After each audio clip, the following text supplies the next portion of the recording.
الاهلي والزمالك اتقابلوا في مباريات كتير جدا، انما مهما تعدي سنين ومباريات كتير جدا بين الفرقتين، اول ما تيجي تتكلم عن امتع مباراه تمت بين الفرقتين بكل تاكيد هيجي في دماغك فاينل كاس مصر 2007. مباراه القمه كلنا عارفين ان محدش بيعرف يتوقع فيها مين اللي هيفوز، حتى لو كان في الفتره ديت في فريق ماشي كويس فبيفضل دايما الحكم في ارض الملعب. والزمالك كان داخل المباراه ديت بمدربهم الجديد هنري ميشيل، وعندهم طموح انهم يحققوا الكاس، والاهلي بقياده مانويل جوزيه والجيل الذهبي بتاعه. عشان نخش في الموضوع على طول، اهلا بيكم في حلقه جديده من المشجع في رمضان. في البدايه كده خط سير الاهلي في البطوله ديت لحد ما وصل للنهائي بدا في دور ال 32 بالفوز على كهرباء طلخه ب 3-0، ثم بتروجيت 1-0، ثم طلائع الجيش 3-1. وفي مباراه نص النهائي كان فاز 2-0 على الاسماعيلي. على الناحيه الثانيه بقى الزمالك في دور ال 32 كان فاز على الداخليه بنتيجه 1-0، بس في دور ال 16 فاز على تليفونات بني سويف ب 9-0.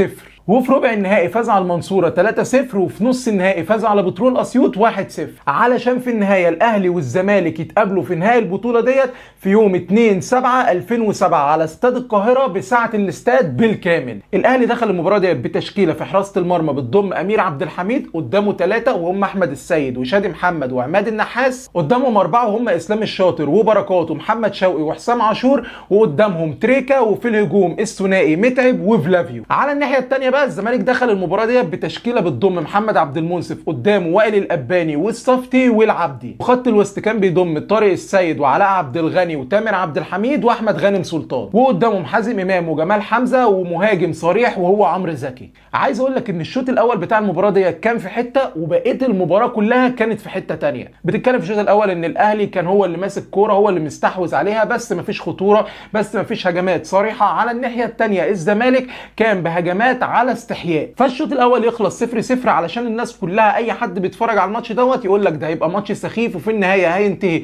ب1-0 لاي فرقه، ومباراه ما تلاقيش ان هي تكون قمه. تعالى بقى نبدا المباراه فعلا، وهو من بدايه الشوط الثاني الاهلي نازل في بدايه الشوط الثاني عايز يترجم كل الاستحواذ ان هو عمله في الشوط الاول لاهداف. بيبدا بعد اول 5 دقائق عبد المنصف يلعب كره طويله، عماد النحاس وشادي محمد ما عرفوش ان هم يتعاملوا مع الكوره بشكل كويس، الاثنين اعتمدوا على بعض. خروج امير عبد الحميد الخاطئ، يدخل عمرو زكي براسه المطرقه علشان يدخل وسط الاثنين ويسجل الهدف الاول للزمالك. عشان ساعتها عمرو زكي يولع المباراه كلها ويخلي مدحت شلبي يقول انت عندك القلب يا ابني، ده انت هتجيب لنا القلب كلنا وهتجيب لي كل اللعيبه القلب، علشان كان في الفتره ديت في اخبار بتقول ان عمرو زكي عنده مشاكل في القلب. بعد الهدف الاول للزمالك جماهير الزمالك قالت خلاص ده الماتش هيفتح معانا وخلاص كده ده احنا هنكسب القمه. بس مفيش بعديها بوقت صغير جدا فلافيو هيئ كوره بدماغه لمتعب اللي بيفتح سبرنت مع عمرو الصفتي، وبيروح شايطها في مرمى عبد المنصف ويسجل الهدف التعادل للاهلي بتصويبه لا تصد ولا ترد، وهو دوت اللي قاله مدحت شلبي. فبتعادل الاهلي ده نرجع تاني لنقطه التعادل، بس المره دي الماتش ولع اكتر. فمفيش بعدها ب10 دقائق شيكابالا ينزل واول لمسه تجيله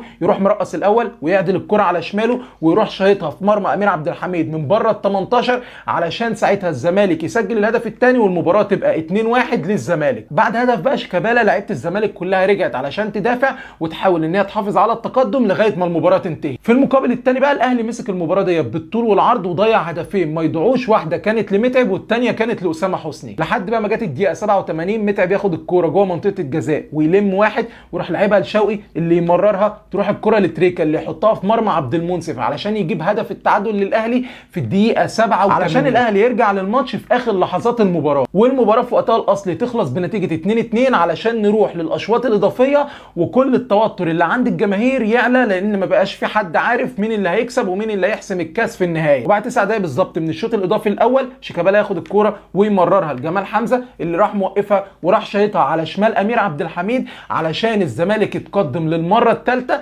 وتبقى النتيجه 3-2 للزمالك. وخلاص كان المباراه كده يعتبر بتنتهي، لان انت بتشوف الزمالك بيتقدم للمره الثالثه وخلاص مفيش وقت كبير قوي ان انت تعوض او تحاول تكسب. وينتهي الشوط الاضافي الاول علشان يبدا الشوط الاضافي الثاني، وفي ظرف 3 دقائق بالظبط ابو تريكا ياخد الكوره ويروح لعبها العرضيه جوه منطقه الجزاء تنزل لاسامه حسني اللي بيدخل بدماغه وبيسجل الهدف الثالث للاهلي، ويرجع الاهلي للمباراه للمره الثالثه علشان تبقى نتيجه المباراه في الوقت دوت 3-3. فلعيبه الزمالك بتاخد الكوره علشان تروح تسنتر، وشيكابالا بياخد الكوره وبيجري بيها شويه شويه وبيروح شايطها بتطلع ضعيفه عن مرمى الاهلي. امير عبد الحميد يبدا ضربه المرمى ويلعب الكوره لابو تريكه اللي بياخدها وبيقطع بيها مسافه كبيره، وبعد كده بيروح لاعب البينيه جوه ال 18 لاحمد صديق اللي بيرفع العرضيه علشان يدخل اسامه حسني ويسجل الهدف الرابع للاهلي علشان الاهلي يرجع لنتيجه المباراه من جديد ب4-3 واول تقدم للاهلي في المباراه كلها، ويبقى الاهلي نجح ان هو يعمل ريمونتادا في الزمالك. التوتر يرجع تاني للمباراه، الاهلي واللعيبه والجمهور بقى عايز الحكم خلاص يصفر وينهي المباراه على كده،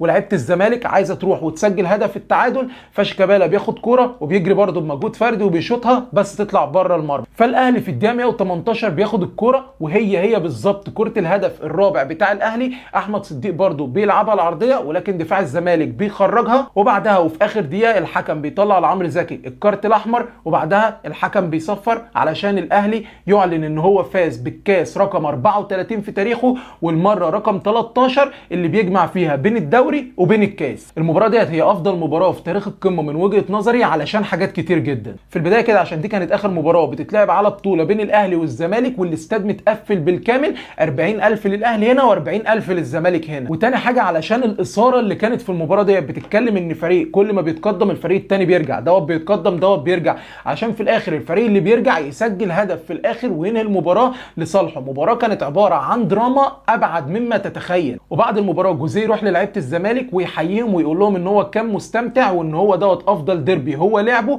وقال لهم ان انتوا قدمتم مباراه كبيره. وهنري ميشيل راح للاعيبه الاهلي وحياهم وقال لهم ده افضل ديربي العبه في حياتي. من الحاجات الممتعه الثانيه ان اخر بطوله الزمالك كان خدها كانت 2004. الاهلي في الفتره دي كان مستحوذ على البطولات وكان حاسم الدوري زي ما قلنا. حتى في اخر مباريات الدوري الاهلي ساعتها لاعب الزمالك ومانويل جوزيه ما كانش موجود وساب حسام البدري يدير المباراه ديت، وحسام البدري لعب المباراه ديت بالناشئين مع كام لاعب من الاطار الاساسي بتاع الفريق، وساعتها الزمالك كسب بالمباراه ديت بنتيجه 2-0. فكان متجمع عند لعيبه الزمالك والجمهور وكل الناس طموح وشغف ان هم ينزلوا مباراه الكاس ديت يكسبوا وياخدوا الكاس وهم مروحين. مباريات قمه كتير جدا اتلعبت، بس هيفضل الديربي دوت هو امتع ديربي اشوفه في حياتي من وجهه نظري ومن وجهه نظر ناس كتير جدا. وبس لحد هنا تكون الحلقه بتاعت النهارده خلصت. فلو بقى الحلقه عجبتكم عايزك تقول لي كده الذكريات بتاعتك مع المباراه ديت. لو السلسله ديت عجباكم بعيدا عن رمضان ممكن نخصص سلسله معينه للمباريات ديت، ونبقى بعد كده نشوف عايزين نتكلم عن انهي مباراه حصلت قبل كده ونجيبها ونتكلم عليها وعن الاحداث الخاصه بيها. فلو انت بقى وصلت لغايه هنا فاولا احب اشكرك جدا ان انت موجود معانا للنهايه، ولو انت على اليوتيوب ما تنساش اللايك والسبسكرايب وتفعيل زر الجرس عشان يوصل لك كل حاجه احنا بنعملها. وبس لغايه هنا تكون ثالث حلقه من حلقات رمضان انتهت. لو انت ما اتفرجتش على اول حلقتين